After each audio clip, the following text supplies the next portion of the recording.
رسول اللہ فرمائیے۔ حضور نے فرمایا کہ ایک شخص کے 3 بھائی تھے۔ جب وہ انتقال کرنے لگا تو پہلا بھائی آیا، تو جب انتقال کر رہا تھا اس نے پوچھا، بھائی جب میں انتقال کرنے لگوں گا، جب میں انتقال کر جاؤں گا تو آپ کیا کرو گے میرے لیے؟ اس نے کہا، بھائی میں آپ کو صرف قبر تک چھوڑ دوں گا، اس کے بعد میرا کام ختم ہے، میں کچھ نہیں کروں گا۔ اس نے کہا اچھا ٹھیک ہے۔ دوسرا بھائی آیا، دوسرے بھائی سے اس نے کہا کہ بھائی آپ میرے لیے کیا کرو گے؟ اس نے کہا، بھائی جب آپ انتقال کرنے لگو گے تو آپ کا ساتھ دوں گا، اور جب آپ انتقال کر جائیں گے تو کفن دفن کا انتظام کر دیں گے، اور قبر تک آپ کو چھوڑ دیں گے، اور پھر آ جائیں گے واپس، آپ کی نیاز فاتحہ کروا دیں گے، آپ کے لیے دعائیں کر دیں گے، اس کے علاوہ تو بھائی ہم کچھ نہیں کر سکتے۔ ٹھیک ہے۔ تیسرا بھائی آیا، اس انتقال کرنے والے نے پوچھا، بھائی آپ میرے لیے کیا کرو گے؟ اس نے کہا، بھائی تو فکر کیوں کرتا ہے؟ بھائی تو انتقال کرنے لگے گا، تو انتقال کر جائے گا، تو جب تیری روح نکلتی ہوگی تب بھی میں تیرا ساتھ دوں گا، اور جب تو انتقال کر جائے گا تب میں قبر میں بھی تیرے ساتھ رہوں گا۔ یہ دنیا والے چلے آئیں گے، یہ لوگ چلے آئیں گے، لیکن میں تیری قبر میں رہوں گا، اور جب منکر نکیر آئیں گے تب بھی میں اس وقت تیرے ساتھ رہوں گا، اور تیرے جوابوں میں آسانیاں پیدا کروں گا۔ اور اتنا ہی نہیں، جب میزان قائم ہوگا، جب اعمال تولے جائیں گے، اس وقت بھی میں تیرا ساتھ دوں گا، بھائی میں تجھے ایسے نہیں چھوڑوں گا۔ اس نے کہا، بھائی آپ تو بہت اچھے ہو۔ تو حضور فرمانے لگے، پتہ ہے وہ 3 شخص اور 3 بھائی کون تھے؟ کہا پہلا تو اس نے کہا کہ بھائی میں قبر تک چھوڑ دوں گا، اس کے بعد نہیں، تو وہ بہتر ہے یا نہیں؟ صحابہ نے عرض کیا، یا رسول اللہ وہ کیسے بہتر ہو سکتا ہے؟ وہ بھائی تو بالکل بہتر نہیں ہے۔ کہا دوسرا والا؟ صحابہ نے عرض کیا، یا رسول اللہ یہ اس والے بھائی سے تھوڑا بہتر ہے۔ اور کہا تیسرا والا؟ کہا حضور پھر تیسرے والے کا تو جواب ہی نہیں ہے، وہ تو قبر میں بھی ہے، حشر میں بھی ہے، میزان پہ بھی ہے، تو اس بھائی سے بہتر پھر کون ہو سکتا ہے؟ اس بھائی سے تو بہتر یہ دونوں بھائی نہیں ہیں، وہ تو بہت ہی بہتر ہے۔ تو حضور فرمانے لگے، پتہ ہے وہ 3 بھائی کون ہیں؟ تو صحابہ نے عرض کیا، یا رسول اللہ وہ کون ہے؟ جو پہلا بھائی تھا وہ پیسہ تھا، مال تھا، یعنی جب انتقال کرنے لگتا ہے انسان تو پھر اس مال کو لوگ بانٹنے لگتے ہیں، ادھر انتقال کیا ادھر مال میں بٹوارا شروع ہو گیا، انسان قبر تک بھی نہیں پہنچ پاتا ہے اور ادھر پہلے ہی بٹوارا شروع ہو جاتا ہے۔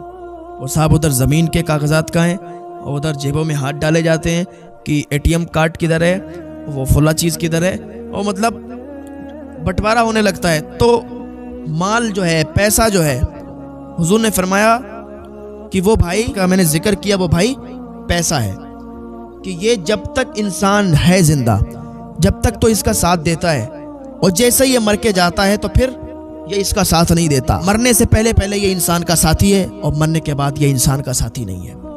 حضور نے فرمایا وہ دوسرا والا بھائی، وہ رشتہ دار ہیں، بہن، بھائی، باپ، بیٹا، وہ سب یہ لوگ ہیں۔ کیا کرتے ہیں کہ جب انسان مر جاتا ہے، انتقال کر جاتا ہے، ادھر کفن دفن کرتے ہیں، قبر تک چھوڑ کے آتے ہیں، اس کے بعد آتے ہیں اور پھر فاتحہ وغیرہ اور ان کے لیے دعائیں کرتے ہیں۔ اس کے علاوہ پھر وہ بھی بھول جاتے ہیں کہ مرنے والا بھی ہمارا باپ تھا، مرنے والا بھی ہمارا بیٹا تھا، یہ سب بھول جاتے ہیں، اور ادھر یہ اپنے اپنے کاموں میں بزی ہو جاتے ہیں۔ مرنے والوں کو کوئی یاد نہیں رکھتا کہ کوئی تھا میرا جو چلا گیا، تو یہ بھی ساتھ چھوڑ دیں گے۔ اور کا تیسرے والا پتہ کون تھا؟ کہ وہ تھا نام اعمال، کہ اگر تم نے نیک عمل کیے ہیں، اگر تم نے نیکی کی ہے، تو وہ اس تیسرے بھائی کی مثال کی طرح ہے کہ وہ آپ کو قبر میں بھی ساتھ دے گا، حشر میں بھی ساتھ دے گا۔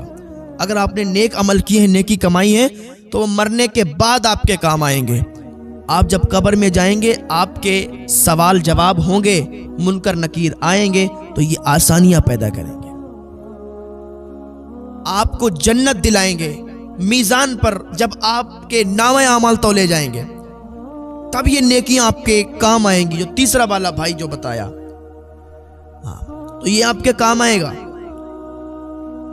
اگر آپ نے کسی مدرسے میں پیسے دیے ہیں، کسی مدرسے میں آپ نے خرچ کیے ہیں، کسی غریب کو پیسے دیے ہیں، یہ سب نیکیوں کی شکل میں تمہارے کام آئیں گی، اور تمہیں جنت میں اعلیٰ سے اعلیٰ مقام دلوائیں گی۔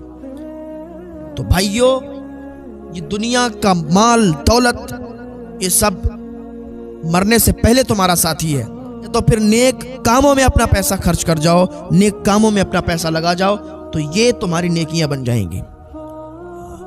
یہ دنیا والے، دنیا کے رشتہ دار، یہ سب بھول جاتے ہیں مرنے کے بعد۔ آج زندہ انسان کے لیے کوئی کچھ کرتا نہیں ہے، تو مرنے کے بعد قبر پر فاتحہ پڑھنے کون آئے گا؟